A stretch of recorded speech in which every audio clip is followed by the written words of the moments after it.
Hello, I'm Kevin. I'm one of the level designers behind March of War. Today we'll be discussing the Siege mode, the mode that has gone through a lot of changes recently.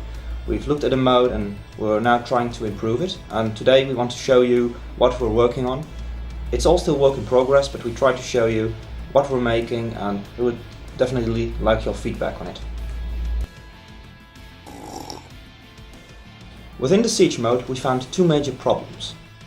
The player has a limited amount of choices, and the player can easily exploit the game mode itself, because it means that you don't actually have to play so very well. You don't actually have to fight the AI. You can just run, and that's very anticlimactic. That doesn't give a sense of agency and a sense of power. The second problem is that the game is very static. You start in one position, you spawn all your forces, and you defend yourself. We looked at these problems and we thought that we have to improve on this. We have to come up with a new system that the player is actually defending something. He actually has a sense of agency and that he has to actually fight for his survival. Okay, so what we see here in front of us is the major change we've made. Down here we can see the command center. This is a static building which can aid you in combat, but which doesn't actually run away.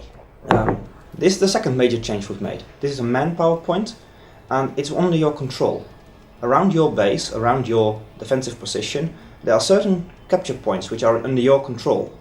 During the siege mode, you have to keep hold on these points for extra resources. So what I'm doing here is I'm forced to spread my forces over multiple defensive positions. Now we start the game. You can see that I get resources for all these points, and I now have to defend these points themselves. So what we're seeing right now is that the AI is attacking us from multiple angles at the same time. The AI tries to capture these command points and these manpower points to gain more control over the battlefield. Let's try to shoot them. Because of this spread battlefield where you're being attacked by multiple angles, the player is actually forced to make actual decisions on where to defend. What we can see at this point is that not all angles are actually attacked at the same time. The AI is building forces here, beyond where we can see, and with those forces they will attack us at certain points.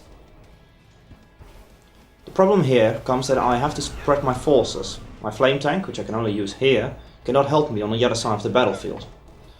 As such, I only have a few actual forces defending my command center, while trying to balance the amount of people I have defending my capture points.